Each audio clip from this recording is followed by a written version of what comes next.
मधु बार बार अपनी मम्मी को फोन मिलाने की कोशिश कर रही थी, परंतु बार बार उसकी माँ का फोन बंद आ रहा था। वह अपने कमरे में बैठी हुई पछता रही थी कि उसने रात को ही अपनी मम्मी से बात क्यों नहीं की थी। परंतु उस वक्त तो उसके दिमाग पर क्रोध सवार हो गया था और उसने अपनी मम्मी का फोन तक नहीं उठाया। उसकी मम्मी ने उसे कितना समझाया था, परंतु वह बेहद जिद्दी थी और गुस्सेबाज स्वभाव की थी। वह किसी की बात तक नहीं मानती थी। आज उसका मन चिंताओं से घिरा हुआ था। ऐसे लग रहा था मानो कोई अनहोनी ना हो गई हो। वह फिर से अपने फोन से अपनी मां को मिलाने लगी। अब की बार फोन उसके भतीजे राघव ने उठाया था। जब उसने फोन बंद होने का कारण पूछा तो वह बोला, बुआ, फोन की बैटरी खत्म हो गई थी, अब दोबारा चार्ज करा है। यह सुनकर मधु उस पर चिल्लाकर बोली, अच्छा जल्दी से बड़ी मम्मी से मेरी बात करा दे। मधु की बात सुनकर राघव बोला, बुआ, अब बड़ी मम्मी कभी नहीं बोलेंगी। रात को दिल का दौरा पड़ने से उनकी मृत्यु हो गई। इतना सुनते ही मधु के हाथ से फोन छूटकर नीचे गिर गया, जिसकी आवाज सुनकर उसकी सास और पति उसके पास आए। जब उन्हें उसकी मम्मी की मृत्यु का पता चला तो वे तुरंत मधु को साथ लेकर उसके घर की तरफ चल दिए। घर जाकर मधु ने देखा कि उसकी मम्मी की मृत्यु हो गई थी और जमीन पर उनका शव पड़ा हुआ था। उसके भैया भाभी उसकी मां के शव के पास बैठकर विलाप कर रहे थे।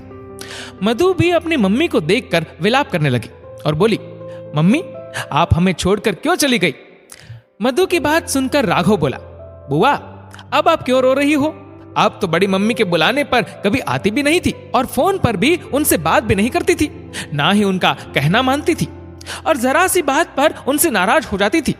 फिर ये दिखावा करने से क्या फायदा? राघव की बात सुनकर वहां पर बैठे सभी लोग एक दूसरे का मुंह देखने लगे, परंतु राघव बोलता ही जा रहा था। वह अपनी बुआ से बोला, अब आप क्यों आई हो? जब बड़ी मम्मी बुलाती थी तो आप आने से मना कर देती थी। राघव की बात सुनकर उसकी मम्मी उसे डांटने लगी तो मधु बोली, भाभी, उसे मत डांटो। जब मैंने गलती की है तो सजा तो भुगतनी ही पड़ेगी। वह उस मनहूस घड़ी को याद करने लगी जब उसके भैया भाभी से लड़ाई हो गई थी। उसके भैया भाभी उससे कुछ दिन और मायके में रहने को बोल रहे थे, परंतु वह ससुराल जाने की जिद कर रही थी। इसी बात पर उनके आपस में लड़ाई हो गई। बाद में उसके भैया भाभी ने उससे माफी मांगने की बहुत कोशिश की, परंतु मधु ने उनसे बोलना छोड़ दिया था और यह धमकी दी थी कि आज के बाद वह कभी अपने मायके नहीं जाएगी। मधु की मम्मी ने उसे बहुत समझाया कि घर में ऐसे लड़ाई झगड़े तो चलते ही रहते हैं, इन्हें दिल से मत लगाओ और इन्हें माफ कर दो।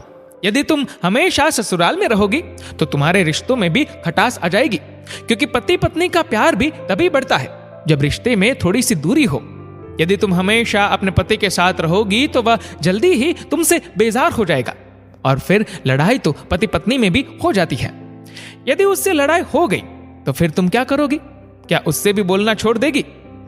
अपने भैया भाभी से ज्यादा नाराज मत हो। परंतु मम्मी के समझाने का मधु पर कोई असर ना हुआ और वह नाराज होकर अपने ससुराल चली गई। उसके बाद उसकी मम्मी ने उसे कई बार फोन करके बुलाने की कोशिश की, परंतु वह उनका नंबर देखकर फोन भी नहीं उठाती थी। उसके ऐसे व्यवहार से उसकी मम्मी बेहद दुखी और चिंतित रहती थी। मधु अपने पति से बेहद प्यार करती थी और हमेशा उसके साथ ही रहना चाहती थी। यदि वह थोड़ी देर के लिए भी ओझल होता तो वह उसे ढूंढने लगती थी। एक दिन वह घर से बाहर अपने दोस्तों से कुछ बात कर रहा था तो मधु वहीं पर चली गई। ये देखकर उसके पति को बहुत ही अजीब लगा और वह बोला, जब देखो मेरा पीछा करती रहती हो यार, मैं बोर हो गया हूं ऐसी जिंदगी से। कभी तो मुझे अकेला छोड़ दिया करो। मेरा भी मन करता है दोस्तों से बात करने को। दोस्तों के सामने अपने पति के मुख से ऐसी बातें सुनकर मधु का दिल टूट गया था। आज उसे अपनी मम्मी की कही बातें सच लग रही थी।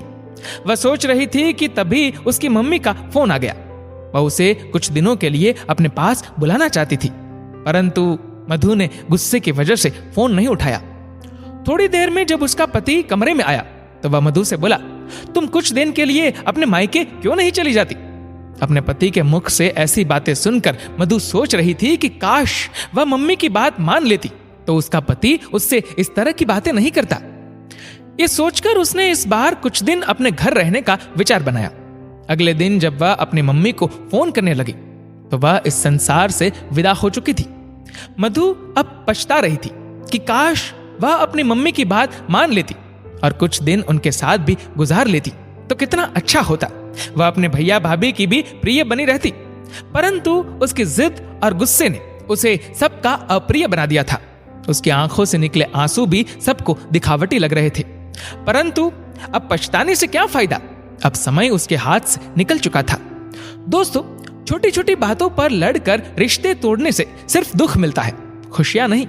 यदि लड़ाई हो भी जाए तो उसे खत्म करके आगे बढ़ना चाहिए और अपने माता पिता की बात भी माननी चाहिए, क्योंकि प्यार भी तभी बढ़ता है जब उसमें थोड़ी सी दूरी हो। ज्यादा चाशनी भी कभी कभी मुंह का जायका खराब कर देती है। दोस्तों, आपके इस वीडियो के बारे में क्या राय है, नीचे कमेंट करके जरूर बताएगा। और अगर आपको वीडियो अच्छा लगा हो तो इस वीडियो को लाइक करेगा, शेयर करेगा ज्यादा से ज्यादा लोगों तक, और ऐसी ही और भी इंस्पिरेशनल वीडियोस के लिए सब्सक्राइब करें हमारे यूट्यूब चैनल को और फेसबुक पर फॉलो करें हमारे पेज को। धन्यवाद।